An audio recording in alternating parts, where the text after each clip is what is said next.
Ok, alors aujourd'hui on va parler de storytelling en santé. Si tu ne sais pas ce qu'est le storytelling, c'est pour faire simple, l'art et la manière de raconter des bonnes histoires pour mieux promouvoir un produit, un service.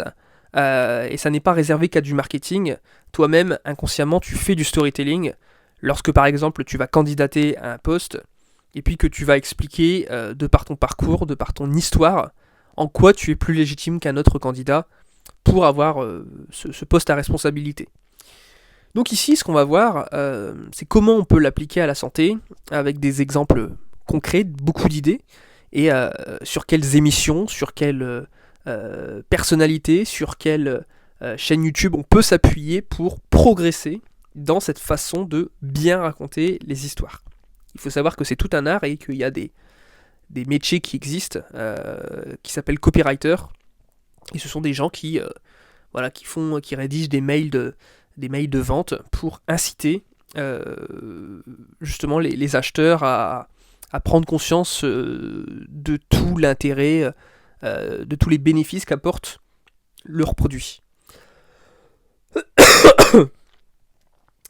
Bien, donc du coup on va commencer avec la première émission qui est vachement inspirante et qui est Un jour un destin avec Laurent Delahousse et qui parle de la face cachée des personnalités, des grandes célébrités auxquelles on n'a pas eu accès et qui montre vraiment le côté aussi noir à côté du côté éclatant.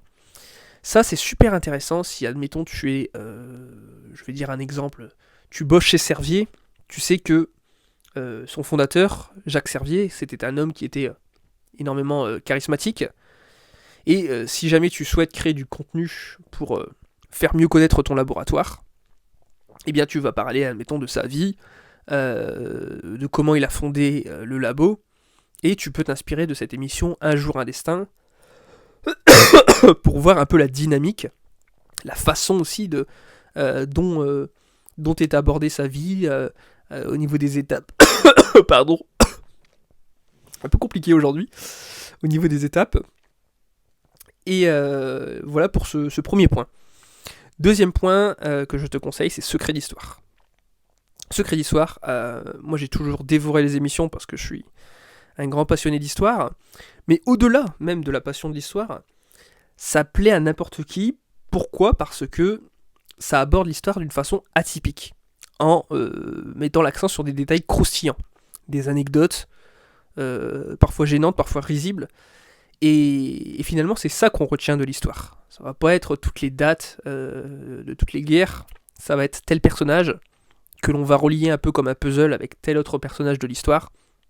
Et c'est cette façon aussi de visiter les lieux, de montrer ce qu'il y a vraiment de particulier, comme Stéphane Bern qui déambule dans certaines salles.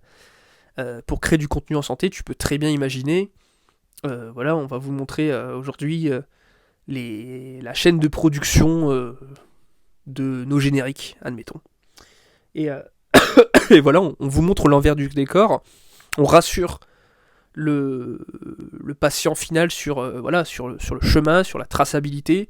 On interviewe, je sais pas, des pharmaciens responsables de qualité. Tout ça dans l'unique but aussi de mettre en confiance, de rassurer, de montrer aussi une certaine transparence. Voilà pour ça. Après, évidemment, il y a toujours des choses à redire. Tu vois, Secret d'Histoire, c'est vrai que c'est peut-être un peu embelli, et on insiste peut-être un peu moins sur les côtés un peu plus noirs de certains personnages. Mais voilà, retiens bien que dans la façon dans la dynamique d'alterner entre personnages, lieux, contexte, la façon de contextualiser aussi qui est assez intéressante. Tout ça, ça peut te donner de l'idée dans ta création de contenu. Troisième chose que je t'avais notée, c'était L'ombre d'un doute. C'est une autre émission d'histoire qui a été présentée par Franck Ferrand, qui n'est plus disponible sur YouTube, mais que tu peux retrouver ailleurs. Et qui est extrêmement intéressant si tu souhaites vraiment attirer la curiosité. C'est-à-dire que l'ombre d'un doute, le concept c'est quoi ? C'est de prendre une croyance qu'on a appris à l'école sur l'histoire. Une croyance que tout le monde est sûr, personne ne remet en question, et élaborer toute une thèse en disant que peut-être qu'il y a l'ombre d'un doute et que peut-être ça ne s'est pas du tout passé comme ça. Et sans vouloir non plus basculer dans le complotisme, c'est extrêmement intéressant la façon dont on revisite l'histoire, parce que l'histoire en elle-même est subjective. C'est très compliqué d'objectiver des événements. On dit toujours que la victoire s'écrit par le vainqueur. Et l'ombre d'un doute, finalement, va te faire prendre beaucoup de recul sur ta façon de piquer la curiosité des gens, de savoir remettre en question des faits que l'on pense normalement établis. Donc voilà, je sais que en santé c'est un peu compliqué maintenant parce que c'est tout juste si on remet pas en question que la Terre soit plate, alors qu'à ma naissance on en était arrivé à une avancée extraordinaire avec le clonage de Dolly. Là, on a l'impression qu'on régresse un petit peu. Et bien plutôt que de lutter contre des gens qui, dans tous les cas, remettront toujours tout en question, il faut s'amuser à prendre leur point de vue et à leur dire est-ce qu'il n'y a pas une autre vérité ? Est-ce qu'il n'y a pas aussi certains points sur lesquels on peut s'accorder. Donc voilà, très intéressant pour attirer les vues, les visiteurs, leur faire apprendre beaucoup de choses qu'ils n'auraient jamais soupçonnées. Quatrième point, c'est, je t'avais noté, suivre Fabrice Lucchini, c'est un comédien, acteur qui a joué aussi dans pas mal de films historiques.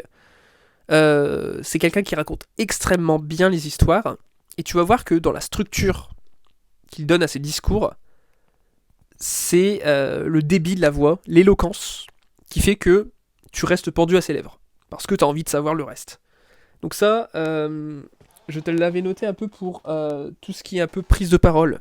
Si tu veux montrer le discours de tel responsable au sein de ton officine, ton laboratoire, eh bien, ça peut te permettre d'améliorer ton éloquence. Alors, désolé pour la petite coupure. J'en étais donc à cet esprit de rassemblement, d'histoire aussi qui s'incarne dans les discours, notamment par exemple des présidents américains, lorsque pour fédérer un pays qui est fait seulement d'immigrés, en fait, qui n'ont pour beaucoup peu d'ancêtres communs, mais qui ont des valeurs communes. Et c'est sur ça qu'on va insister. En santé, c'est pareil, les valeurs, c'est important. C'est, admettons, pour les présidents américains, on va insister sur l'esprit pionnier des premiers Américains, la liberté, etc. Et voilà, on va raconter des histoires. Et ils sont partis, et ils ont découvert le pays, ils ont fait la ruée vers l'or, ils ont découvert l'Est, ils ont été courageux, alors nous devons être courageux comme eux. Tu vois un peu le genre de discours qui rassemble et qui attire vers toi. Voilà pour ça. Et puis comme au niveau du stockage ça devient un peu compliqué, on va finir avec le 5e point très rapidement, qui est la chaîne YouTube d'Arthur Jor, si jamais ça t'intéresse. Si les États-Unis t'intéressent, je profite de la transition pour te parler de sa façon de décortiquer un phénomène, expliquer l'évolution, de contextualiser. Et c'est un YouTuber qui le fait très très bien. Il part d'un sujet qui a rapport avec les États-Unis et il arrive bien à nous montrer cette évolution, l'évolution d'une ville, admettons, aux États-Unis, et comme New York, comme Atlantic City, et on comprend beaucoup mieux cette façon d'être progressif, cette façon d'expliquer finalement le présent par le passé. Donc ça sert énormément en santé si, admettons, tu veux expliquer certaines grandes décisions, certaines politiques que la société prend. Eh bien, voilà, on justifie ça par le fait que, argument à l'appui, il y a eu ça, et c'est tout un contexte qui nous amène à penser que on va prendre telle décision. Voilà, j'espère que cette vidéo de ce soir t'a plu. Si c'est le cas, n'hésite pas à me laisser en commentaire les sujets que tu souhaiterais que j'aborde. Et puis je te retrouve très bientôt dans mon canal Telegram. Si tu n'es pas encore dessus, tu peux le rejoindre via la description dans cette vidéo. Et je te dis à très bientôt pour de nouvelles aventures. Allez, ciao.